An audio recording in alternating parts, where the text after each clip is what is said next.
So the second section of chapter 4 is about collecting data as well. It's collecting data through observational studies and particularly experiments. And I'm going to say this lots of times, a well-designed experiment is the only way that we can intuit or infer causal connection between two variables. Otherwise, it's just an association, and there could be other things in the way, but experiments are the only way to prove cause.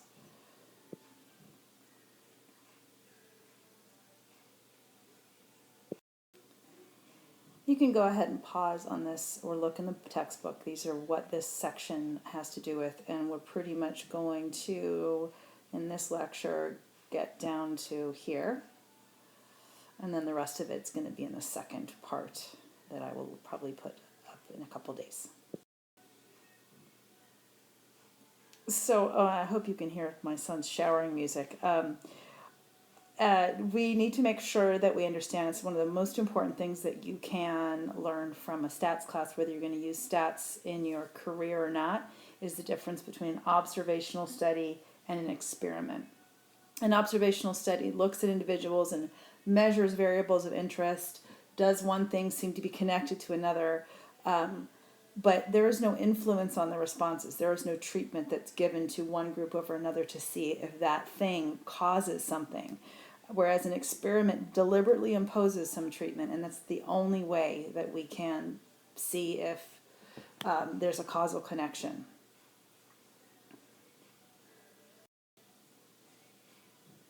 For example, for years and years and years, people were saying in the health community that soy, whether it's tofu or edamame or whatever like that, had a huge connection between low rates of breast cancer and prostate cancer and osteoporosis and heart disease.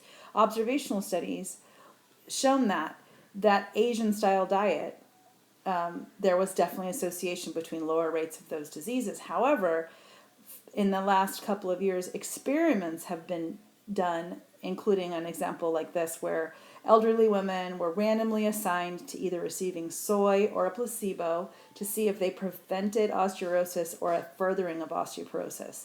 And there was no significant connection shown in replicated experiments around osteoporosis. So even though there's an association in observational studies, we cannot intuit any causation until the experiments are run. And the first set of experiments is that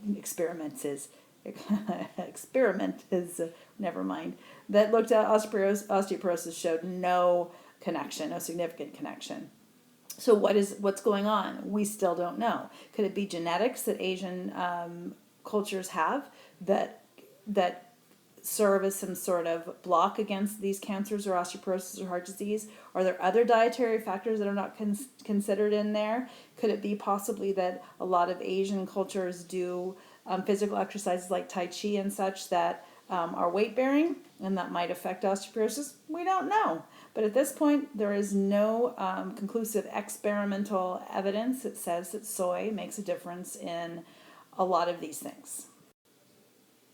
So one of the reasons that an observational study, whereas it can be pretty powerful in terms of showing a connection between things, we can't prove causality because there's going to be a lot of variables that could be causing what's going on, even though they're hidden or not obvious. So well-designed experiments take steps to prevent confounding. They control the variables. It might be other things. So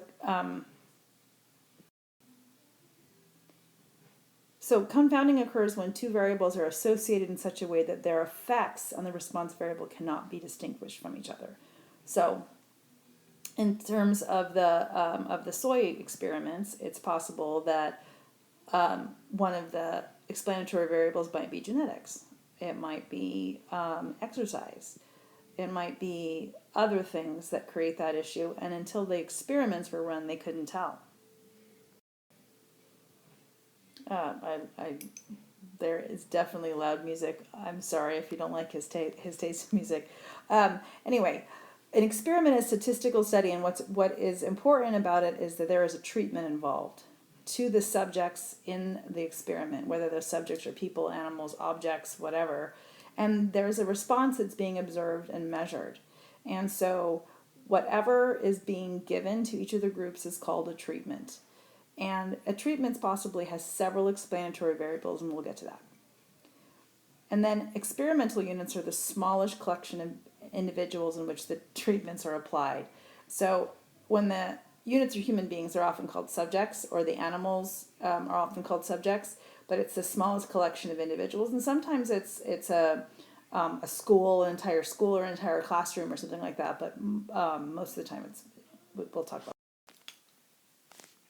Just like there are ways to collect data from or survey badly, there's definitely ways to experiment badly. And one of the main ways to experiment badly is to not pay attention to the variables, the confounding things that can get in the way of you being able to infer causation. So many use a design like this where you're like, okay, I want to know if this online SAT prep course is making a difference. And so they'll take students, maybe give them a pretest, give them the SAT prep course, that's a treatment, and then they check to see what the response was. Was there a change in the SAT score? This one is not taking into account a lot of different things. There needs to be more to it for it to be really decide if it's the SAT course that's causing the problem, or maybe causing the change in SAT scores, or maybe it's that they're just more motivated than other people, or whatever. So we need to consider all the variables.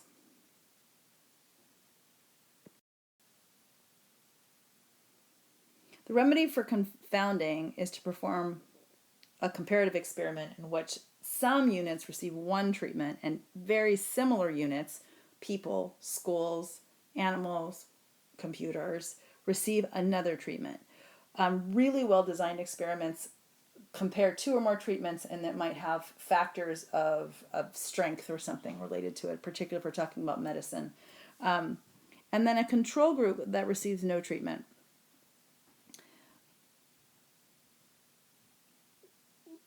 Comparing the two groups isn't enough, though, if the two groups differ. And so one of the reasons that we learn so much about a random assignment and doing things in terms of simple random samples was to make sure that we know that when we're setting up an experiment, we have to also randomly assign the subjects to the different treatments so we can offset some of the confounding variables that might get in the way of inferring cause. I'm going to let you go ahead. I don't need to read this to you. You're capable of reading it. So you can go ahead and take notes what you want from this. But the big thing is that we've got two or more treatments, random. We've got to control as many variables as possible. And then we need to replicate it with a big enough sample or repeating it with a new set of subjects. In a completely randomized design, the treatments are assigned completely by chance. So we get our people, and then whether we use a random number generator or we use flipping a coin or pulling things out of a hat, people are assigned to group 1 and group 2. And then, again, a coin is flipped or a random number generator. So group 1 gets treatment 1 and group 2 gets treatment 2 randomly. And then we can go ahead and look at the results. We're going to look at more complicated designs in a bit in the next lesson as well. But the idea is that it has to be randomized. So this is a visual of a multi-factor experimental design. And multi-factor means that it's more than one thing you're looking at to see what is going to possibly be the causal connection to the response variable. It's not clear what the response variable here is, but it's clearly something having to do with instruction.